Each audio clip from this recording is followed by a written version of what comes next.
아니요, 시험지 다 가지고 왔죠? 네, 시험지 보면서 혹시 필요한 거 있으면 약간 그리고 편하게 들어주시면 됩니다. 왜냐면 약간 공부하기 싫을 때 듣는 느낌으로 약간 그런 바이브로 들어주시면 되고 편하게. 그래서 시험지 사진은 너무 민망하니까 빨리 넘겨야겠다. 네, 그래서 이제 구평 총평을 해보자면은 여러분 너무 쉬웠죠. 네, 너무 쉬워가지고 사실 1, 2, 3등급 1, 2, 3등급 간의 간극이 조금 별로 없었어서 그 안에서의 의미는 딱히 안 찾아도 될 것 같아요. 그다음에 또 하나는 사실 좀 저는 이제 평가원에게 불만이죠. 학생들이 왜 구평이 수능 직전에 마지막으로 내가 시험 운영 관련해가지고 조금 내가 확인을 해보는 과정이잖아요. 근데 이 시간 원래 국어에서 시험 운영이라는 거는 원래 국어가 타임 어택이 쫄리잖아요. 그러니까 그거를 내가 시간적으로 운영을 잘 해냈느냐 그거를 확인을 원래 학생들이 구평에서 해줘야 되거든요. 근데 그게 될 만한 시험이 아니었어요. 너무 쉬워가지고 본인의 원래 어떤 독해력이 내가 80분 안에 다 어디까지 할 수 있을까를 확인하긴 좀 그랬거든요. 그래서 그거는 그냥 다른 모의고사 보시면서 어떤 뭐 10월 모의고사라든지 교육적 모의고사라든지 아니면 기출을 푸시면서 그때 조금 점검하는 게 조금 더 나을 것 같습니다. 어쨌든 총평을 말씀을 드리자면 우선 말 그대로 딱 그냥 근본이랑 본질을 안 놓치는 학생들이 잘 볼 수능이에요. 요즘 경향이 그렇습니다. 뭐 대단히 어려운 배경 지식을 갖고 있어야 되는 경제지문 이런 것들이 나오는 것도 아니고 그렇기 때문에 그냥 말 그대로 본질, 즉 여기서 말하는 본질이라는 거는 기출 잘 분석 빡세게 땡겼니? 그 다음에 EBS 꼼꼼하게 봤니? 라고 생각을 하면 되거든요. 뭐 엄청난 뭐 사설이라든지 이런 것들이 아니어도 여러분들이 충분히 좋은 점수를 받을 수 있는 수능이기 때문에 그런 점에서 그냥 기초적인 걸 잘 챙겨주시면 돼요. 라는 거고요. 문제집 챙겨왔죠. 프린트 9월 그거 오케이. 그 다음에 또 하나는 요즘 수능이 한 2019학년도라든지 아니 그 이전에도 2015학년도 이때를 생각을 해보면 말 그대로 똑똑한 애들이 고득점을 받았습니다. 그냥 머리가 지력이 좋은 애들 있잖아요. 원래 독해력이 좋고 어휘력이 좋고 지력이 좋은 애들 걔네들이 시험을 잘 보는 수능이었다면 요즘에는 뭐 여러분들의 지력이 어떤 정도인지 모르기 때문에 어떤 사람에게는 호응 좋은 걸 수도 있고 안 좋은 걸 수도 있겠는데 요즘 수능은 똑똑한 친구가 이기는 수능이 아니라 꼼꼼한 친구가 이기는 수능이거든요. 그래서 선지에서 되게 간단한 정보인데 이걸 안 놓치고 잘 넘어갔니? 라든지 아니면 선지를 크게 보는 게 아니라 되게 찌질하게 잘 따져서 물어봤니? 라는 식으로 가져가줘야 되는 시험이기 때문에 요즘 국어는 꼼꼼한 학생들이 잘합니다. 그래서 오히려 어렸을 때부터 조금 머리가 좋았고 그냥 내가 국어도 좀 했고 이런 애들 있죠. 걔네들이 조금 잘 보기가 어렵거든요. 그런 친구들이 요즘 좀 실수가 많아요. 그러니까 완전 어렵게 나올 때도 한 세네 개 틀려. 완전 쉽게 나와도 세네 개 틀려. 이런 애들이 있어요. 네. 그래서 여러분들은 제일 중요한 키워드는 올해 수능, 국어는 꼼꼼함이다 라고 생각을 하시면 좋겠고 기본적으로 이제 난이도는 쉽고 체감 연결이 높아졌다라는 건 딱 하나, 두 가지만 잘해주시면 됩니다. 기출, 그 다음에 EBS예요. 내가 기출을 어느 정도까지 보셔야 되냐면 나 기출 가지고 국구를 먹었어. 그럼 맹탕 나올 때까지 하셔야 되거든요. 그러니까 무슨 얘기냐면 이따가 기출 분석을 왜 하는 건지 이따 자세히 조금 더 설명을 드릴 텐데 기출 정말 빡세게 한 10개년 정도 이런 것들을 좀 돌린다라든지 아니면 5개년을 3회독을 돌린다라든지 이런 것들 있죠. 아니 여러분 마더텅 이런 것들 많이 푸실 거예요. 그런 거 까만치고 이런 거 있잖아요. 그러니까 그거를 빡세게 하고 EBS도 한 몇 회독 했어. 독서, 문학 다 말하는 거예요. 선택 과목까지. 수능 특강, 수능 강서까지 빡세게 했어. 근데 그것까지 다 완수를 하고 나서 이제 이감 아니면 한수 이런 걸 쓰시면 되거든요. 뭐 아니면 간쓸기 이런 것들 나오잖아요. 이감에서. 근데 나 기출 몇 회독 안 했고 그 다음에 나 혹은 이제 EBS도 제대로 안 봤어. 근데 나는 이감 한수 실무 풀고 있어. 그거 의미 없어요. 네. 그래서 언제나 기본인 게 제일 중요한 게 우리 그게 아무래도 그 작년에 그 윤스 정권이 이제 아무래도 이제 킬러를 내지 않을 거야라고 했다라는 게 원래 사교육 잡으려고 그런 거잖아요. 실제로 저는 사교육 강사임에도 불구하고 그걸 체감을 하거든요. 시험 난이도를 보면은. 네. 그래서 여러분들이 앞으로 원래 시즌 4잖아요. 이제 마지막에 이제 시즌 5 이렇게 넘어가죠. 원래 이 시기에는 여러분들이 국어 학습을 하실 때 수강을 줄이고 그 다음에 공부를 늘리는 거예요. 수강이랑 공부는 다르거든요. 원래 어느 정도 읽는 방법, 비문학 어떻게 읽을까, 아니면 문학 어떻게, 소설 어떻게 읽고 시 어떻게 읽을까, 혹은 개념들 이런 것들 다 잡았을 거잖아요. 그러니까 이제는 스스로 내가 분석하고 하는 거가 양이 많아져야 됩니다. 강사의 역할이 적어질 시기예요. 그래서 인강이라든지 그런 것들을 조금 의존하지 마시고 그러니까 개인적으로 기출이랑 EBS 잘 분석하시면 됩니다. 라는 말씀을 드리고 이제 조금 더 자세한 얘기를 해보면요. 이제 독서 시험지 한번 가볼까요? 독서 시험지 펼쳐주셔가지고 앞에서부터 쭉 가봅시다. 우선 본문이 너무 쉬워요 라는 건 여러분들이 타이트하게 밀도 있게 빠르게 풀 수 있어야 된다는 소리입니다. 시간적인 여유가 좀 있어주면 좋다는 소리예요. 우선 1번부터 3번까지를 보시면 2번이 조금 특색이 있습니다. 2번 오답이 은근 나왔거든요. 왜 그러냐면 이거는 평가원이 좋아하는 식의 선택지 구성 방식이기 때문에 그래요. 이번에 5번 선지를 봤을 때 문자 정보 처리와 이미지 정보 처리를 통해 연결된 정보를 떠올려야 기억할 수 있다. 우리가 선지를 봤을 때 제가 문장 차원으로 보고 키워드만 뽑아서 보면 안 된다 그러거든요. 우리 본문을 읽었겠죠? 문제로 딱 가. 그럼 선지를 딱 보자마자 한눈에 보이는 메인 키워드가 보일 거예요. 여기 5번 선지는 딱 보시면 연결, 기억 이런 게 메인 키워드가 되겠죠. 그게 본문에 사실 그런 키워드에 부합하는 게 있었기 때문에 되게 그럴듯해 보이는 선지거든요. 근데 우리 떠올려야 기억할 수 있다는 것은 연결 정보를 떠올리지 않으면 기억을 못한다라는 거잖아. 그렇죠? 그래서 막상 문장을 따지고 보면은 우리 이게 기억에 도움이 된다라는 거지. 연결 정보가 이래야만 기억할 수 있다는 아니었잖아요. 그러니까 이런 식으로 선택지가 이런 식으로 선택지를 키워드를 중심으로 보게 되면 무조건 실수가 나와요. 쉬운 문제인데 그거 조금 주의하셔야 되는 게 이번에서 주는 시사점이에요. 그 다음에 이제 공정거래위원회에 있는 그 경쟁 있죠? 공정거래. 우리 4번에서 7번을 가시면 우리 모든 지문 혹시 다 연계인 거 조금 느껴지셨을까요? 세 지문이 독서론 말고도 나머지 세 지문 싹 다 연계 소재였거든요. 그게 조금 좀 실감이 됐으면 좋았을 것 같아요. 여러분들이 만약에 실감이 안 됐어? 그럼 아마 EBS를 덜 보신 거니까 반성하시면서 다시 끝까지 수능 날까지 봐주시면 돼요. 그렇게 봐주시면 되고 또 중요한 거는 이런 걸 많이 물어보거든요. 저 앞으로 남은 우리 2달 정도 남았어요. 원래 11월은 버리는 거거든요. 그때부터는 그냥 기도 메타야. 그냥 실수 안 하게 해주세요. 기도 메타. 그래서 원래 10월까지만 공부를 하시는 거라고 보시면 되는데 그때까지 뭐 하나요를 많이 물어봐요. 우선 아무래도 지금은 구호모가 지났기 때문에 실무를 우선 보셔야 되는데 9월까지는 실무를 일주일에 한두 개면 충분합니다. 그러니까 풀모의고사 말하는 거예요. 풀로 푸는 거. 기출이어도 되고 아니면 사설도 되고 상관없어요. 근데 풀모를 한두 회 정도는 일주일에 해주시면 된다. 그 이상은 하지 마세요. 그 다음에 내가 EBS가 많이 남았다 하더라도 내가 EBS를 덜 했어. 많이 남았어도 기출을 안 보는 건 안 되거든요. 그러니까 여기서 말하는 기출은 교육청 평가원 말하는 거예요. 기출은 내가 몇 회독을 했다 하더라도 수능 끝까지 가져가셔야 돼요. 답이 기억나도. 왜냐하면 이제 EBS 혹은 사설 얘네가 평가원이랑 약간 만드는 원리가 달라요. 선지 근거 구성 방식이. 그러다 보니까 내가 평가원의 톤을 맞추려면 그러면 수능 때까지 기출은 뭐 3일에 한 번이든 이틀에 한 번이든 꼭 보기는 해야 됩니다. 네. 그래서 만약에 내가 기출도 계속 기출은 꾸준히 하자 그랬죠. 그 다음에 이제 뭐 외부 어떤 지문들이 있을 거잖아요. 근데 사설 문제집이라든지 아니면 EBS가 있겠죠. 얘네들을 여러분들이 격일로 하시면 돼요. 하루는 기출했어. 뭐 짝순 날은 기출했어. 그럼 홀순 날은 EBS 아니면은 사설을 해. 이런 식으로. 네. 이렇게 수능 날까지 가져가시고 대신 주 1, 2회는 풀모를 풀어라. 그 다음에 10월 되시면 주 2, 3회로 늘리시면 됩니다. 풀모의고사를. 9월까지는 풀모 너무 많이 푸지 않으셔도 돼요. 네. 우리 그렇게 해주시고 그 다음에 이제 또 특색이 있었다라는 게 있으면 내가 만약에 5번 틀린 친구들도 꽤 있거든요. 셋 중에 하나는 5번을 틀렸어. 우리 5번 틀린 친구들은 나 너무 글 읽을 때 나의 독기력보다 빨리 읽지 않는지가 첫 번째. 그 다음에 너무 크게 글을 읽는지가 않는지가 두 번째예요. 그러니까 문단별로 무슨 내용인지 크게 가져가면서 읽는 친구들은 짜잘한 쉬운 정보에서 가끔 실수 나오거든요. 그런 친구들이 5번을 틀려요. 그래서 정보 하나하나 다 씹어먹어가면서 지문 봐주시기를 바랍니다. 예를 들어 EBS라든지 사설은 안 그런데 평가원 교육청 같은 경우는 비문학 본문 안에 있는 모든 정보가 무조건 다 쓰이게 마련이에요. 시험지에서 버리는 정보 아예 없습니다. 쓸모없는 글자 없어요. 그러니까 다 씹어가면서 쉬운 정보도 그러니까 무슨 얘기를 하는 거냐면 비문학에서 어려운 독해 부분이 분명 있을 거야. 이 부분이 좀 어렵다고 신경 써서 읽는 파트가 분명 있을 거잖아요. 정보가. 그렇다 내가 어렵고 쉽고 이제 지문 정보 중에서 쉬운 정보라고 중요도가 낮은 거는 아닙니다. 그러니까 어려운 거에서 신경을 써줘야 하겠지. 하지만 시험 문제로 다 구성돼요. 중요도는 똑같아요. 네, 그런 거 놓치지 마세요. 내가 너무 크게 읽지 않는지 우리 그런 것도 좀 고민 잘 하시고 그 다음에 뒤에 있는 이제 블록체인도 역시 연계 소재였고요.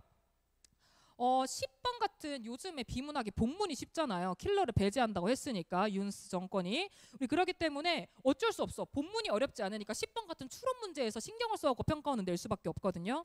우리 이런 추론 문제가 나올 때 본문을 읽을 때 왜 그런지 약간 어렴풋이라도 잡으면서 읽어줘야 됩니다. 내가 시험지를 딱 봐. 그럼 한눈에 추론 문제가 어디 있는지 보이잖아요. 그럼 내가 앞에 본문의 기억을 읽을 때 생각을 약간이라도 해달라고요. 어렴풋이라도.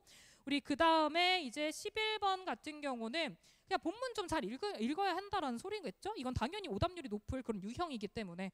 그 다음에 12에서 17 같은 경우는 특색이 있다라면 12번입니다. 12번이 아주 쉬운 문제임에도 불구하고 오답률이 꽤 돼요. 우리 이것도 마찬가지. 내가 어렵지 않은 문제 유형이잖아요. 문제 유형에 따라 쉬운 문제 유형이니까 빨리 처리하고 싶은 거야. 혹은 대충 봐요. 쉬운 문제면 내가 1번부터 45번까지 여러분들은 어떤 문제도 다 100%의 집중력을 써서 풀어주는 거거든요. 무슨 얘기를 하는 거냐면 화법과 작문이나 매체 문제 같은 것들 아니면 독서론 문제 있죠. 내가 어려운 비문학 지문 봤을 때 집중도만 쓰면 절대 안 틀려요. 근데 쉽다고 생각하니까 대충 보니까 틀리는 겁니다. 똑같은 집중력 써줘야 되고 12번도 마찬가지. 다른 문제처럼 13번처럼 1번 선지 하나씩 따질 거잖아요.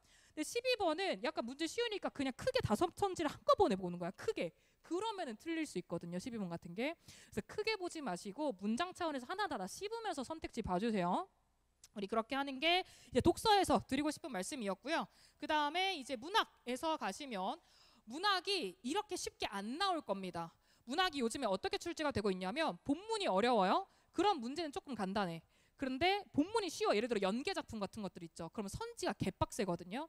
그래서 여러분 여기 N수 학원이니까 작수를 웬만하면 봤을 거잖아. 재수잖아요. 나도 재수를 했거든요. 굉장히 무한한 애정을 느껴요. 그래서 근데 원래 작수에 여러분들 연계 교재가 싹 다 날라갔던 거 알아요? 오답률 높았다는 소리예요. 연계 작품이.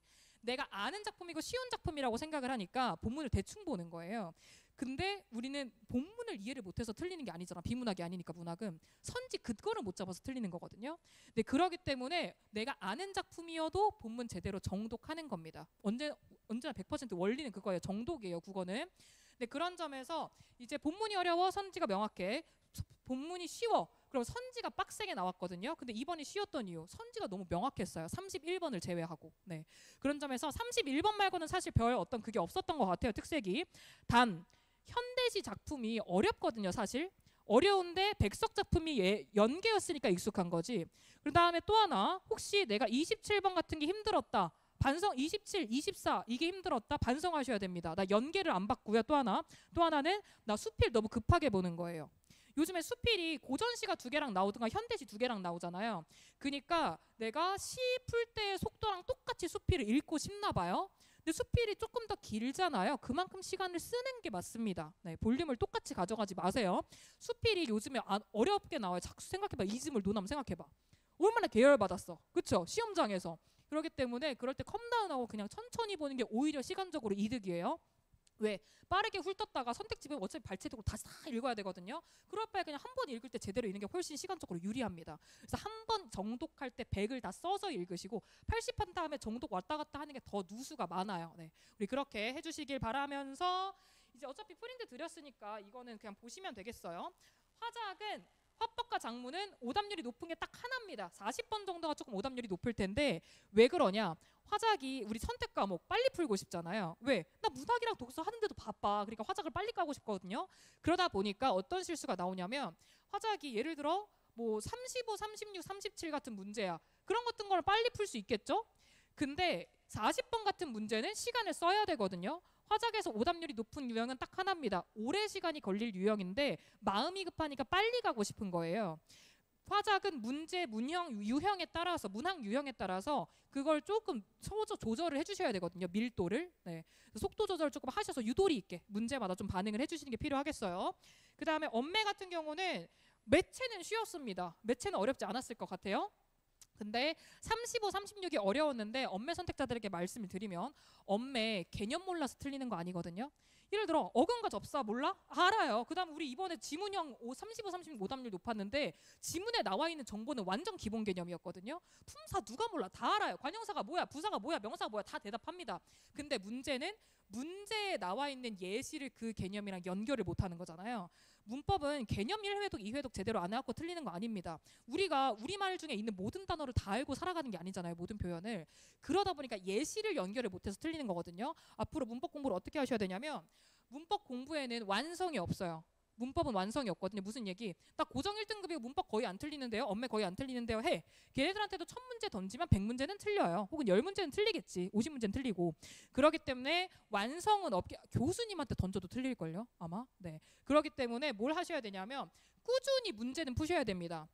아마 기출을 다 합치면 한 800문제 정도 될 거거든요.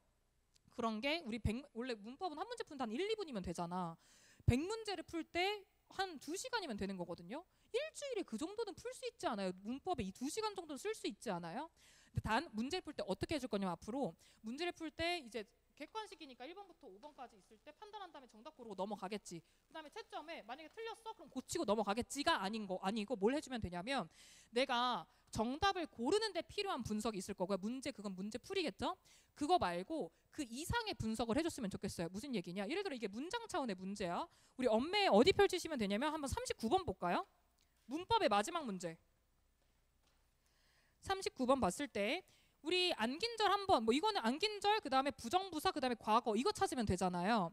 근데 그것만 찾고 이제 정답 5번 고르고 넘어갈 수 있는데 풀 때는 빠르게 풉시다. 시험 볼 때처럼. 근데 풀고 나서 사후에 뭘 해줄 거냐면 그럼 나 이제 이거 문장 차원의 문제잖아. 그럼 1번부터 5번까지 있는 문장 전부 다 문장 성분 다 적어보고 어떤 절이 어떤 성분으로 쓰였는지 라든지 그다음에 안긴절을 완성된 문장으로 만들어봐서 생략된 성분은 없는지 이런 것들 있죠.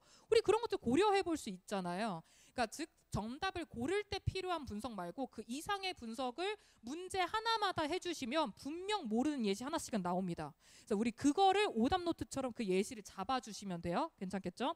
그렇게 원래는 국어는 그래서 문법은 이렇게 기초공사를 해준 다음에 아무리 기초공사는 탄탄히 해도 빵꾸가 뚫릴 수밖에 없거든요. 내가 문제풀이를 계속 반복하면서 그 빵꾸를 메우는 과정이 이제 언어와 매체에서 하셔야 될 일이에요. 그래서 우리 그거를 좀 유의를 하셨으면 좋겠다라는 말씀을 드리는 거고요. 그 다음에 구평 이후 등급별 전략인데 본인들의 등급에 따라 들어주시면 됩니다. 1, 2등급 우리 쉽게 나와요. 국어 쉽습니다. 본문 쉽게 나올 건데 그렇다고 해서 쉬운 걸로 연습하면 안 되지. 근본적인 독해를 물어보는 거기 때문에 어려운 지문이든 쉬운 지문이든 뭐가 나오다 난 다 맞는 사람이 돼야 돼요. 1, 2등급 친구들은. 그래서 쉽게 나온다 해서 경향에 맞춰서만 공부하지 마시고 어떤 지문이든 이제 편식하지 마시고 다 봐주시면 됩니다. 네, 고난도 지문으로 난 아예 대단한 어떤 독해력을 만들어주시면 돼요가 첫 번째. 그 다음에 이제 시간 면에서 안정적인 시험 운영을 하셨으면 좋겠어서 수능 때 여러분 작년 수능 때 떨었어요? 저는 물론 전 고3 때 수능 같은 경우는 전 운동선수 출신이어가지고 전 대학 입시가 안 했었어서 그래서 그냥 그 수험표 받고 염색하려고 수능 봤거든요. 인문계긴 했어가지고 여자 축구부가 있는 인문계였어요. 근데 그래가지고 하나도 안 들었어. 근데 이제 엄마한테 존나 싹싹 빌어하고 재수했거든요. 왜냐면 엄마 입장에서도 평생 공부 안 하던 애가 엄마 나 대학 갈래 이래봐. 고등학교 졸업할 때 말했어요. 졸업식 때. 근데 엄마가 네가? 라고 하셨어요. 했더니 CC 해보고 싶어가지고 CC 연애 한번 해보고 싶어가지고 네. 그래서 엄마는 한 번만 하면서 이제 학원비가 1년에 얼마 이렇게 나오잖아. 근데 그럴 때 그거를 내가 어떻게 갚겠다. 그러니까 어느 정도 대학은 가서 과외를 해가지고 달마다 얼마씩 갚겠다라는 차용증을 쓰고 재수를 시작했거든요. 만약에 나 재수 실패해 좆되는 거예요. 왜? 나 재수 실패하면 나 그냥 빚있는 백수 되잖아. 그쵸? 근데 그러기 때문에 진짜 수능 때 개 떨었거든요. 근데 수능 때 떨어도 우리는 똑같은 퍼포먼스를 내야 돼. 맞죠? 컨디션이 족같아도 우리는 똑같은 퍼포먼스를 내야 된다는 소리예요. 우리 그러려면은 어떤 거를 좀 고려를 하셔야 되는 1, 2등급 정도의 친구들이라면 아마 그 긴장도를 평소에는 절대 구상을 못해요. 구평도 수능처럼 떨릴 수는 없어요. 모의고사도 마찬가지야. 그럼 그 긴장도를 어떻게 구현해낼 거냐? 시간 면에서 쫄리면 되거든요. 우리는 제가 느꼈을 때는 그 긴장도 때문에 한 7분 정도의 누수가 있어요. 그래서 70분으로 설정하고 푸세요. 45문제를. 그러면 수능 때의 느낌이랑 비슷할 거거든요. 이거는 다른 등급 친구들도 마찬가지기는 해요. 70분으로 설정하고 풀면은 수능장에서의 여러분들의 성적이랑 비슷한 느낌으로 풀릴 겁니다. 네. 그걸 좀 감안하면서 그래서 이제 1, 2등급 친구들은 70분 안에 45문제를 정확하게 다 맞는 연습을 해주셔야겠죠. 100점을 목표로. 그게 1, 2등급 친구들이 해야 될 일이고요.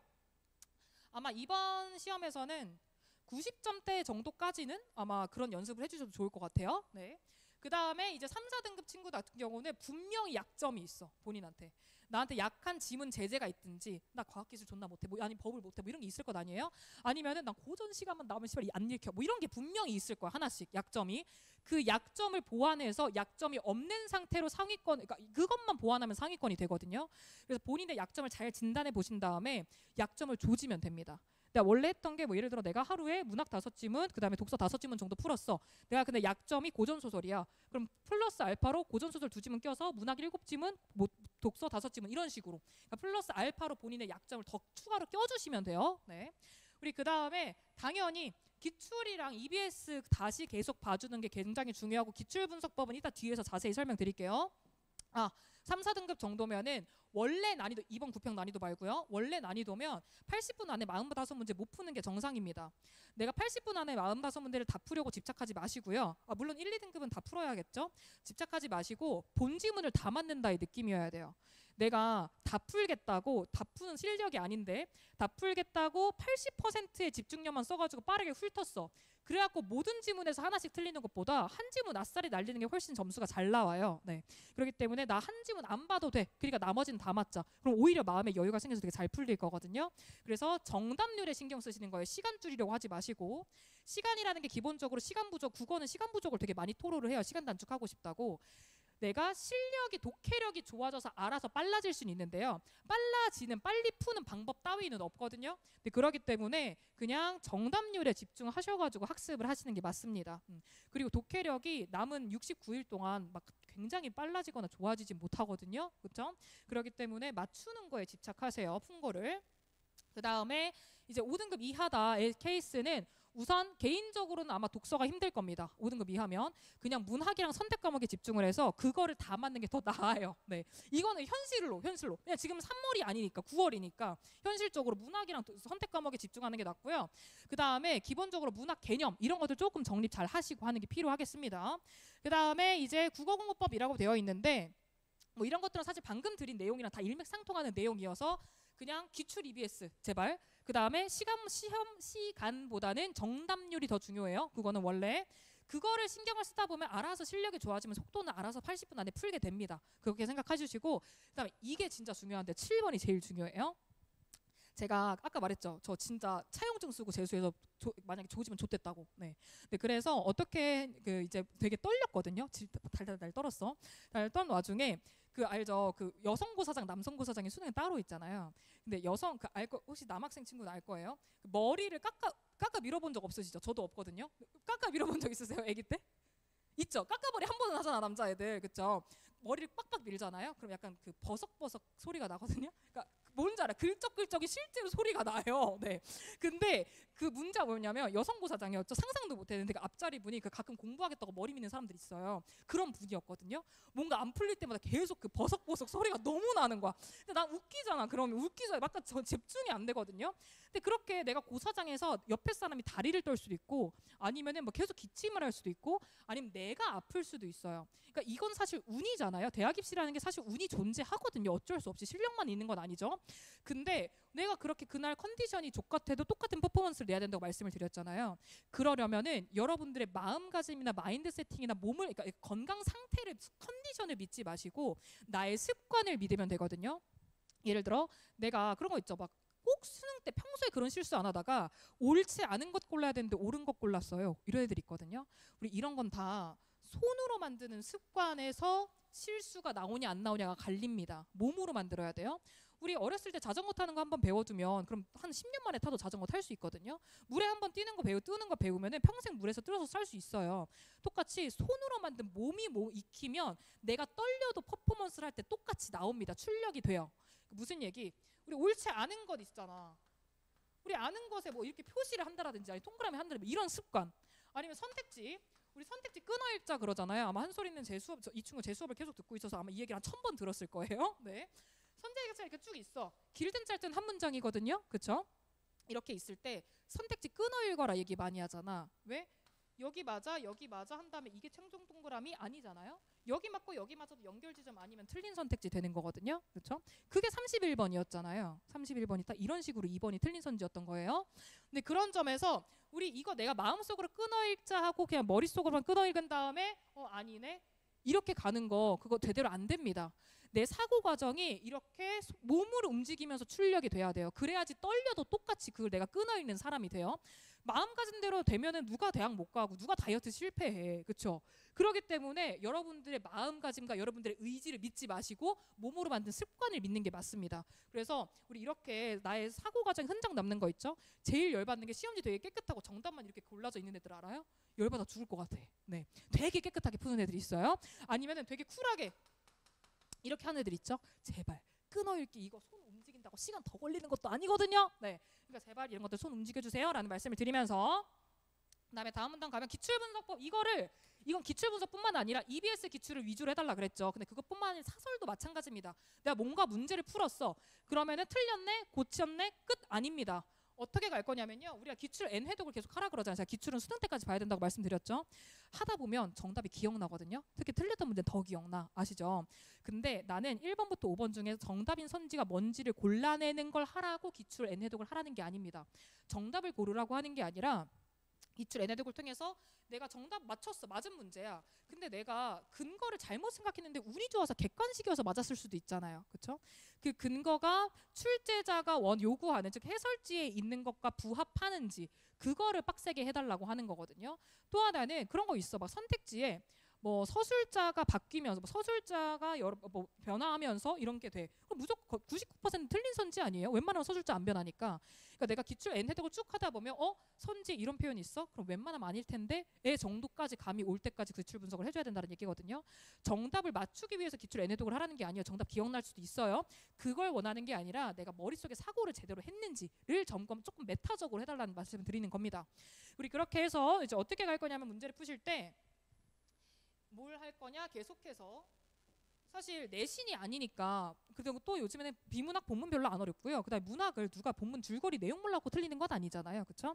그래서 선지를 위주로 수능 공부를 하시면 됩니다. 어떻게 갈 거냐면 문제를 풀겠죠, 여러분들? 문제를 풀고요. 그다음에 대체로 채점을 합니다. 우린 채점을 하기 전에 뭘 먼저 할 거냐? 이거는 기출이든 EBS든 아니면 다른 모의고사든 다 마찬가지가 모든 문제가 채점하기 전에 내가 이 선택지가 본문의 어디를 보고 선택지에 어디가 왜 맞다고 혹은 왜 틀렸다고가 있을 거잖아요. 그거를 뭐 이쁘게 쓸 필요가 없어. 그냥 간단하게 메모를 하시면 됩니다. 뭐 메모할 게 있으면 메모하시고 메모할 게 없어. 메모할 게 없으면 선택지 이렇게 있으면 여기 많은데 여기가 틀렸어. 이렇게 표시하는 거 충분히 가능하잖아요. 우리 혹은 여기 다 맞는데 연결점이 틀렸어 라든지 그러니까 이거를 꼭 메모를 하신 다음에 그 다음에 채점을 할 겁니다. 왜? 채점을 먼저 하는 순간 우선 맞은 문제는 뒤도 안 돌아보고요. 네. 그 다음에 틀린 문제는 내가 원래 골랐던 답이 틀린 걸 알아. 그러니까 새 답을 고르려고 혈안이 되지 내가 원래 뭔 생각으로 이걸 골랐는지를 생각을 안 하거든요. 어차피 나왔던 문제 똑같은 문제 또 출제 안 돼요. 그렇죠?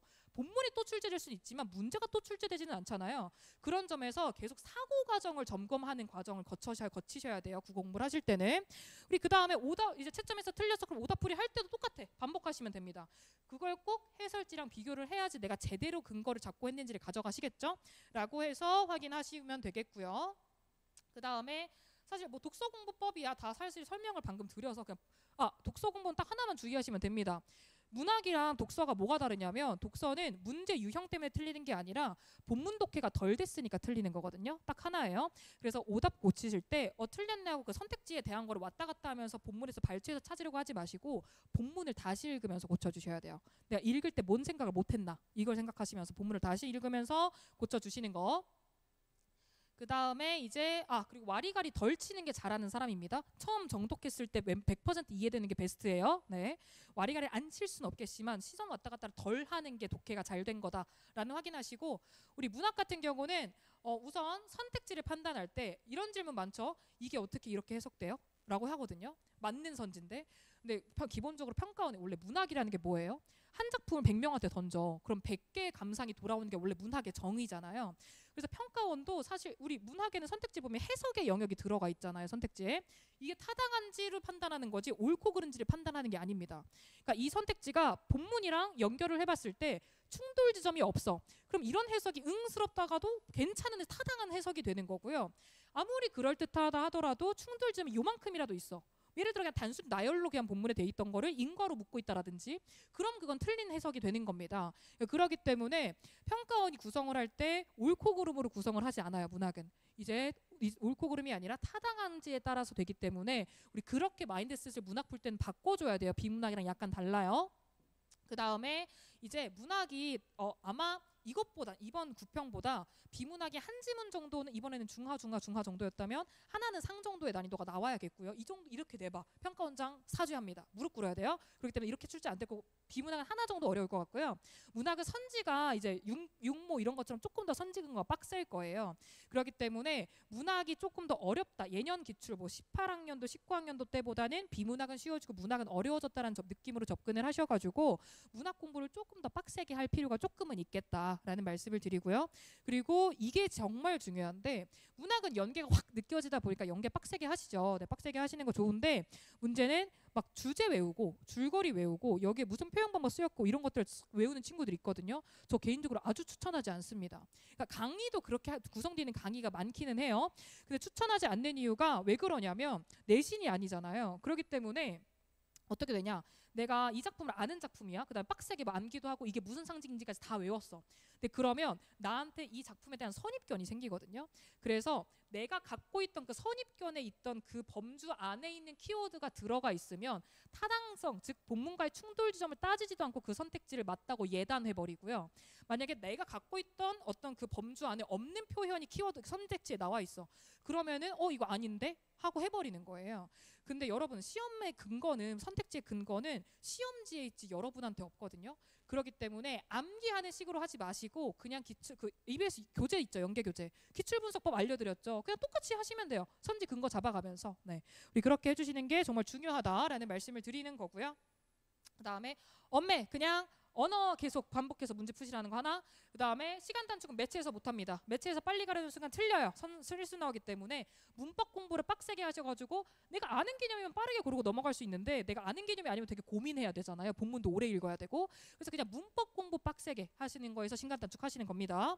그리고 막 12분 컷, 11분 컷 하는 친구들도 있기는 한데요. 요즘에 선택 과목이 빡세게 나오기 때문에 저는 개인적으로 18분까지는 뭐 써도 된다라고 봅니다. 특히 시험장에서는 떨려서 더 그럴 거예요. 그 다음에 이제 화작 같은 경우는 그냥 아마 기출문제집 있죠. 화작 8분 컷 막 이렇게도 가능하거든요. 혹은 오래 걸린다 하더라도 15분이면 풀어요. 근데 요즘 화작 못 그럽니다. 근데 요즘 짜증나거든요. 화작이 되게 뭐 이딴 식으로 짜증나게 막 이러고 갑자기 가나지문만 나오다가 갑자기 다지문 들어가 있고 막 이래요. 알죠? 6평 때 아마 그랬을걸요? 그래갖고 계열받고 막 그럴 때가 있거든요. 근데 어쩔 수 없어. 그냥 시간을 조금 더 들이셔야 할 거예요. 한 18분 이런 식으로. 네. 그래서 선택 과목이 시간이 조금 늘어났으니 쉬워진 비문학 같은 데서 좀 밀도가 생겨줘야겠다라는 말씀을 드리면서 그 다음에 수능 대비 마인드 세팅은요. 이건 딱 직전을 말하는 거야. 그 11월을 말하는 거예요. 이제 그 11월부터는 사실 여러분들이 진짜 독해력, 실력 자체를 높이기는 사실 불가능. 2주 만에 그렇게 되면 누가 대학을 못 가겠어, 그렇죠? 불가능한데요. 그래서 시뮬레이션 되게 중요합니다. 시뮬레이션. 그 요즘에 막 미미미누 채널 같은 데서 시뮬레이터 소름 돋게 잘 나오잖아요. 네. 네, 그래가지고 그냥 그런 것들 보시면서 아니면은 내가 하루를 매일매일을 11월은 그냥 수능처럼 보내는 거야. 타임라인을 똑같이. 네. 우리 그런 식으로 하시는 게 더 좋을 거고 그 다음에 아마 직전에는 문학 연계를 보는 게 훨씬 효과가 큽니다. 그리고 독서도 EBS가 아무래도 연계는 문학에 좀 치중을 하는 편이거든요. 근데 이번에 싹 다 연계였다고 말씀드렸죠. 소재. 혹시 안 푸셨으면 꼭 푸셔야 돼요. EBS. 그렇게 이렇게 봐주시고 그리고 이게 정말 중요합니다. 시험할 때 주시험 운영과 관련해서 여러분들 이제 좀 정리를 해주셔야죠. 문제 풀이를 어떻게 할 것인지. 그 시간대별로 여러분들 아마 푸는 순서가 있을 거예요. 뭐 대체로 뭐 선택 과목 아니 독서론 풀고 선택 과목 풀고 문학 풀고 독서 풀고 막 이런 느낌이죠. 학생들이 그 순서는 본인한테 맞는 걸 본인이 알고 계실 거기 때문에 그 순서에 따른 건 괜찮은데요. 그걸 주의하셔야 됩니다. 그 시간을 계속 보면서 하잖아요. 내가 어느 정도 걸리나 내가 너무 오래 보고 있나 긴장해가지고 약간 이런 거 체크를 하셔야 되잖아요. 근데 그럴 때 학생들이 많이 실수하는 게 몇 분 나는 예를 들어 선택 과목 15분 컷 할 거야. 이렇게 컷으로 그다음에 문학은 나는 30분 컷 할 거야. 그다음에 몇 분 남기고 독서로 가야지 이게 대체로 있을 거예요. 근데 그걸 컷으로 생각하는 순간 만약에 거기서 벗어나잖아요. 그럼 쫄려요. 근데 알죠? 그 국어가 수능장에서 국어가 기세예요. 약간 이런 유사과학적을 얘기해서 정말 죄송하지만 원래 국어는 기세입니다. 한번 꺾이면 좆대요. 근데 국어만 좆대나 뒤에 있는 과목까지 싹 다 말아먹고 여러분들 내년 나를 또 만나게 되는 거거든요. 그러면 안 되잖아. 그쵸? 근데 그러기 때문에 기세가 안 꺾이는 게 중요해요. 그런 점에서 여러분들은 컷으로 두지 말고 나한테 좀 잘 붙는 지문이고 좀 쉽다, 나한테 빠르게 풀렸다 했을 때 어느 정도인지, 좀 잘 안 붙고 컨디션 안 좋을 때 오래 걸릴 때는 어느 정도까지 걸리는지, 그 베리에이션으로 생각을 하시는 게 훨씬 더 유리하거든요. 그래야지 시험을 볼 때 내가 조금 마음의 여유가 생깁니다 라는 거 하나. 그 다음에 이제 80분, 이거는 아까 말씀드렸던 거 1, 2등급이 아닌 이상 80분 안에 다 푸는 게 힘들 수 있다. 한 지문으로 아싸리 날려도 좋으니 난 본 거는 무조건 다 맞는다로 가야 돼요. 네. 우리 그렇게 해주시면 좋겠다라는 거고, 그 다음에는 그런 것도 있습니다. 만약에 그런 거 있어요. 특히 화작이나 매체 같은 데서 가끔 고추 다 맞아 보여, 곧 죽어도 정답이 안 보여, 뭐 그런 때가 한 문제 쓰면 가끔 있을 거거든요. 그럴 때 내가 보려고 찾으려고 더 막 이렇게 된다라든지, 아니면 비문학도 읽을 때 되게 안 읽혀서 다시 앞으로 돌아가고 글이 떠 보일 때가 있을 거예요. 그럴 때 막 빨리 보려고 조급해가지고 더 열을 낼수록 글이 안 보이거든요. 그럴 때 딱 10초 아니면 너무 길면 5초만 딱 천장 보고 심호흡 한 번만 하세요. 그러니까 리프레시를 해줘야지 그 기세가 꺾이는 걸 막을 수가 있거든요. 기세가 한 번 꺾이면 그 뒤로 다 줄줄이 글이 안 보이기 시작해요. 그렇기 때문에 딱 그 5초의 리프레시가 굉장히 중요하거든요. 혹은 안 보여, 넘어가세요. 다른 문제로 넘어가고 돌아오면 돼요. 넘어갔다는 것만 캐치를 해주면 돼. 네. 우리 그렇게 해서 너무 붙잡고 있으면 그 순간에는 곧 죽어도 안 보일 수 있거든요, 정답이. 그런 것들 조금 신경 써주시면서 하면 좋겠고, 그 다음에 이제 마지막으로 그냥 별건 아니고 이제 분석법 설명회 같은 거니까 이런 말 왠지 해야 될 것 같아요. 그냥 저 같은 경우는 저 굉장히 비뚤어진 사람이거든요. 이 염세적 긍정적이지 못하고 뭔지 알죠? 어딘가 염세적이고 회의적이고 항상 남들이 짜증나고 항상 화가 가득하고 뭔 그런 사람 알죠? 내가 그런 사람이에요. 그래가지고 제가 수험생활하고 제가 학생일 때 앞에서 이런 말을 해주면 약간 뭐 이렇게 뭐 마음을 가져라 뭐 이런 거 있죠. 마음가짐, 그러니까 자기 개발 같은 것들. 그러면 지가 잘 됐으니까 저러지, 약간 이런 생각을 하는 사람이었어요. 내가 그런 학생이었어요. 그래서 제가 강사가 돼서 이런 말 하는 게 조금 부끄럽기는 한데, 그냥 무슨 말씀을 드리고 싶은 거냐, 멘탈 관리 측면에서 되게 그 힘들지. 여러분 앞으로 69일이 오늘보다 더 힘들 거예요. 매일매일이 더 힘들고 매일매일이 더 짜증나고 매일매일이 더 건강이 안 좋아지실 거거든요. 원래 수험 생활이 그렇잖아요. 네. 네, 그렇기 때문에 앞으로 이제 불행할 일만 남았어요. 수능 날까지는. 네. 이럴 때 그래서 힘들어서 어떻게 되냐면, 아마 여기 기숙학원이니까 뭐 친구랑 싸운다라든지, 아니면은 뭐 저 사람이 싫어 보인다라든지, 아, 저 새끼 왜 이렇게 다리를 떠나 싶기도 하고, 막 수업을 들을 때 저 새끼 죽여버리고 싶기도 하고, 막 그런 게 있을 수 있어요. 아니면은 오랜만에 이제 방학이라서 집에 갔어, 막 부모님이랑 싸우고 괜히 예민해져가지고 막 그런 게 좀 생길 수 있거든요. 그러니까 이럴 때 안 그럴 순 없으니 그냥 조금 도움이 되는 방법, 제가 썼던 방법은 뭐였냐면, 불행을 정립한다고. 그러니까 일기, 여러분은 플래너 쓰지 않아요? 그 담임 선생님한테 막 범사 맞고 그러나요? 그런 건 아니에요. 그러니까 플래너에 저도 저 청솔이 원래 이투스 그거예요. 전신 같은 건 뭔지 알죠? 청솔학원에서 재수했거든요. 네. 근데 그래가지고 담임 선생님한테 매일매일 플래너를 매주 검사를 받았어야 됐는데, 그날 족같았던 일 있죠. 그거를 썼어 다. 화장실 가는데 휴지가 없었다, 족같았다. 아니 막 오늘 버스를 놓쳤다, 족같았다. 이런 것들. 그럼 막 죽이고 싶다, 이런 것들. 데스노트 마냥. 그걸 다 적었어요. 아, 물론 담임 선생님이 되게 걱정했어. 오나 너 멘탈 괜찮냐고.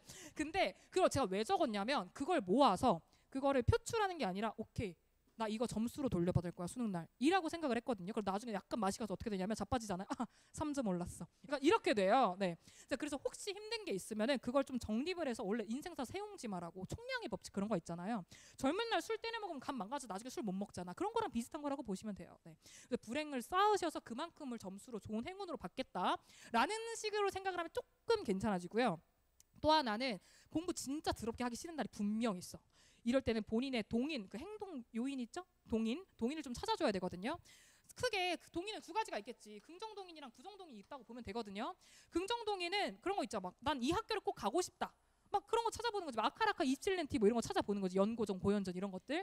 아니면 뭐 가고 싶은 학교의 뭐 캠퍼스 사진을 본다라든지, 뭐 아니면 뭐 명고 TV 뭐 이런 거 많잖아요. 네. 뭐 그런 것들을 본다. 사실 애초에 긍정동인으로 움직일 수 있는 친구는 걱정도 안 됩니다. 알아서 잘하겠지. 근데 만약에 나같이 좀 사람이 부정적인 인간이야, 그런 사람이면 수험생활 내가 딱 2달 더 버티게 하는데 부정동인 써도 되거든요. 꼭 긍정적이고 행복하게만 살아야 돼? 아닙니다. 내가 저 새끼는 이겨야지. 약간 이런 것들 있죠. 약간 그런 느낌으로. 아니면 막 저는 어땠냐면, 저 모든 운동선수가 빡대가리인 것은 아닙니다. 하지만 저는 빡대가리인 운동선수였어요. 네, 고등학교 때까지, 졸업할 때까지. 네, 그러기 때문에 제가 아무것도 완전 노베에서 이제 재수학원에 들어가게 된 거죠. CC를 해보고 싶어서. 네. 재수하고 딱 처음 들어가면 원래 그런 거 하잖아. 너 어디 대학 갈래 하는 목표 설정하죠. 목표 설정. 목표 설정을 어디로 했냐면, 제가 그 서울이 있을 때 이쪽 동쪽에 있는 대학이 뭐 외대, 한양대, 아니 뭐 건대 뭐 이런 식으로 있거든요. 근데 저는 고등학교가 이쪽에 동쪽에 있었어가지고 건대로 학교 탐방을 간 적이 있어요. 고대도 간 적이 있는데 고대는 우선 못 갈 것 같았어. 그때 당시 멍청했기 때문에. 많이 올리긴 했어요. 점수를 많이 올려서 이제 이렇게 이 강사생활을 하게 된 거지만 처음 시작했을 때는 고대는 곧 죽어도 못 갈 것 같았기 때문에 그래서 오케이 건대라고 말을 했어요. 근데 물론 건대를 갈 수 있을 것 같진 않았어. 그냥 인서울 4년제가 목표였거든요. 그러니까 집에서 통학을 하자가 저희 목표였어요. 근데 그래가지고 이제 건대라고 해서 말씀을 드렸어. 근데 담임선생님이 오나 근데 그 때로는 현실적일 필요도 있어 라면서 인서울 4년제로 목표를 하자. 원래 나의 내면의 목표는 인서울 4년제였거든요.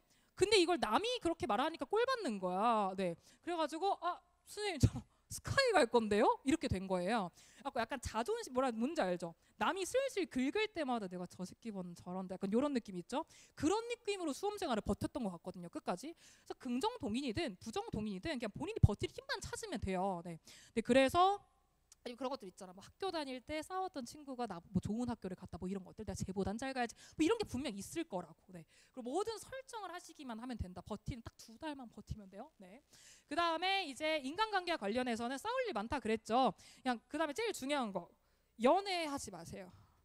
분명 학원에 한 팀은 몇 팀은 있을 겁니다. 무조건 있어요. 그리고 여러분도 아마 눈에 보일 거거든요. 네. 그리고 그러니까 여러분 왜 제가 예뻐 보여? 제가 잘생겨 보여? 그거 여러분 심신미약이라서 그래요. 네, 그렇기 때문에 그거 잘못된 생각입니다. 지금 눈가리가 약간 맛이 가서 그렇기 때문에 연애하지 마세요가 첫 번째. 그 다음에 부모님이랑 싸울 일도 많고 아마 친구랑 싸울 일도 조금 생기고 할 텐데 그냥 저 사람들 지금 힘들구나, 심신미약이구나 정도면 조금 아니 뭐 그냥 싸우세요. 뭐 어떻게 뭐 싸워야지 뭐 싸우고 싶으면. 네, 우리 그렇게 보내시면 좋겠고 그 다음에 남은 동안 계획을 어떻게 짤까 했던 거는 개인적으로 추천하는 거는 여러분들 가용 공부 시간이 요일마다 다르잖아요. 네, 다를 거예요. 왜냐하면 수업을 듣는 게 요일마다 다를 테니까. 그래서 이제 가용 공부 이거는 수강 시간 빼고 나 혼자 자습할 수 있는 시간 말하는 거예요. 가용 공부 시간이 제일 적은 날 있죠. 그날을 스페어 데이로 빼세요. 스페어 데이로 빼셔서 뭐 엄매 화작 선택 과목 공부를 한 선택 과목 아닌 사탐 뭐 이런 것들 탐구 이 과목 데이로 빼시든가 아니면은 계획을 좀 꼼꼼하게 짜시는 케이스들은 이 스페어 데이로 빼셔서 나머지 6일의 계획을 그러니까 6일 동안 계획을 짜신 다음에 분명히 계획대로 안 될 거거든요. 그때 못했던 거를 스페어 데이 때 하시고 만약에 내가 계획을 잘했어 6일 동안 일주일 동안 그럼 이때는 그냥 플러스 알파를 하는 건 문제가 안 되잖아요. 그래서 내가 앞으로 수능 날까지 뭐 예를 들어 실무를 몇 회를 풀겠다. 그 다음에 문제집 몇 개를 기출을 몇 회 더 해보겠다 이런 게 있을 거잖아요. 그거를 2달 남았잖아요. 9월 10월. 근데 9월 10월 2달이라고 하기보다 한 7주라고 7주 정도로 칩시다. 해야 될 일들을 리스트업을 하신 다음에 그걸 7주로 엠빵을 해요. 그거를 일주일에 하루씩 나누면 돼 또. 네. 그 다음에 많이들 물어보는 게 하루에 국어 공부 몇 시간 해야 되냐고 물어보거든요. 나는 국어 강사기 때문에 10시간 했으면 좋겠어요. 하지만 그렇게 못하잖아. 그쵸? 예를 들어 하루에 수업 시간 빼고 가용 자습 시간이 5시간이라고 칩시다. 본인 마음속에 탐구랑 개인적으로 선택 과목은 따로 하루를 박는 걸 추천할게요. 근데 그런 게 아니더라도 어쨌든 제가 예를 들면 우리 국어에서 문학 독서 그다음에 수학, 영어 정도는 매일 해야 되거든요. 하루도 빼면 안 돼요. 네. 기본적으로 언어, 국어랑 영어 같은 경우는 이게 언어는 사실 개념으로 푸는 건 아니잖아요. 사고로 푸는 거지. 그렇기 때문에 하루라도 빠지면 그 거품 쑥 가라앉는 것처럼 가라앉아요. 네. 그렇기 때문에 매일 해야 된다라고 보는데 근데 매일 조금씩이라도 하자는 거거든요. 나 오늘은 국어 조질래, 오늘은 수학 조질래가 아니란 얘기예요. 그래서 이제 예를 들어 마음속에 국수형 그게 N방이 있을 거잖아. 예를 들어 나는 1대 2대 1로 하겠다라든지 2대 1로 하겠다 뭐 이런 게 있겠죠? 저 같은 경우는 수학을 알죠? 노베 인간특 저 수학 8등급이었거든요. 물론 수능 때는 하나 틀려가지고 1등급 받았어요. 네. 8, 9등급은 별 차이도 없어요. 알죠? 몇 번으로 찍었냐 차인데 네. 말했잖아요. 저는 빡대가리인 운동선수였다고. 네, 그래서 저는 이런 식으로 설정을 해놨었거든요. 비율을 영어 국수형을. 근데 그때 이제 이런 만약에 그때 5시간 할 수 있어. 그럼 어떻게 하면 돼? 나 국어 1시간, 수학 3시간, 국어 영어 1시간 하면 되지 않겠어요 매일? 그 안에서도 또 독서랑 문학은 매일 봐야 된다 그랬잖아요. 그 안에서도 나 마음속에서 독서랑 문학 그 실력이 있으니까 1대1로 하겠다 아니면 2대1로 하겠다 아니면은 뭐 1대 1.5로 하겠다가 있을 거죠. 그럼 그 국어에 할당된 시간에서 또 N빵을 치면 됩니다. 그래서 그냥 그렇게 N빵만 잘 치시면 여러분들 수능 때까지 뭘 해야 될지가 좀 가이드라인이 잡힐 거거든요. 그래서 부탁을 드리고 싶은 거는 기출은 수능 선택까지 끝까지 가져가야 된다라는 거 하나. 그다음에 EBS 되게 연계 체감이 잘 될 거니까 꼼꼼하게 봐주자 하나. 문학 독서 둘 다 말씀드리는 거예요. 그다음에 이제 선택 과목 특히 엄매 같은 경우는 문법 꾸준히 푸셔야 되고요. 네, 문법 꾸준히 그렇게 하는 걸 해주시고 그다음에 이제 내가 이거를 정말 충분히 잘했어. 그러면은 9월 달까지는 주에 1, 2회 풀모, 그다음에 10월부터는 주에 2, 3회 풀모라고 해가지고 해주시면 되겠습니다. 앞으로 그것들만 조금 잘 챙겨주시면 될 것 같아요. 근데 만약에 이제 내가 그런 여유가 있다, 시간 여유가 있다 하면은 뭐 엔제도 사셔도 되고 사설. 물론 기출 EBS라 정말 맹탕 나올 때까지 잘 하셨는지가 먼저입니다. 저는 웬만한 학생들이 맹탕 나올 때까지 하고 수능장 들어가는 걸 못 봤거든요. 네. 근데 기출 아직 안 했어, EBS 아직 안 했어. 근데 간쓸게 열심히 풀고 있어. 이러면 아주 열받는 거예요. 네. 물론 사설이 필요가 없다는 게 아니라 뭐가 본질인지를 놓치지 말자는 말씀입니다. 그래서 여기까지 해가지고 이제 간단하게 여러분들이 앞으로 어떻게 보내야 할지 그런 것들을 말씀을 드려봤고요. 11월까지는 뭘 못하실 테니까 10월까지만 계획 세우세요. 11월에 2주는 아까 말씀드렸던 것처럼 기도 메타에서 끝나는 겁니다. 제발 실수 안 하게 해주세요. 제발 제가 아는 것만 나오게 해주세요. 약간 이런 느낌으로 그냥 시뮬레이션 돌리시고 EBS 연계 다시 한번 보시고 우리 올해 했던 그 교육청 같은 거 있죠. 그런 것 교육적 평가 다시 한번 리뷰하시고 그냥 그 정도가 될 거기 때문에 우리 그렇게 보내시면 될 것 같고요. 저 결국에 딱 너 사진 너무 민망해 돌릴래. 네, 그렇게 해주시면 되겠다라는 말씀 드리면서 무엇보다 제일 중요한 거는 우리가 이 세상에서 몸과 마음 건강 다쳐가면서 할 일 없거든요. 막 마음 너무 막 이렇게 뭐 채찍질하면서 하지는 않았으면 좋겠고 막 마음이 너무 힘들거나 하시면 여기 선생님들도 많이 계시고 아니면 저랑 수업을 따로 제 걸 듣지 않는다 하더라도 저 금요일마다 A랩에 있거든요. A랩에 점심시간 제가 식사를 안 하는 편이어서 점심시간에 오시면 그냥 울어도 돼요. 와서 휴지 줄 수 있거든요. 네. 그래서 언제나 힘들지 않고 그냥 마음 건강 안 다치고 몸 건강이 어리니까 병원 가시면 해결이 되시겠지만 막 마음 막 불면증 생기고 아니면 막 마음 건강 다치고 막 불안 증세 생기고 막 이러시면서 이제 해야 될 일은 이상이 없으니까 수험생활 하면서 너무 그러지 않으시면 좋겠어요. 네. 그래서 건강하게 건강 잘 챙기시면서 수능생활 남은 2달 잘 마무리했으면 좋겠습니다라는 말씀을 드리면서 수업 때도 당연히 만나겠고 아니면 인강으로 만날 수도 있겠고요.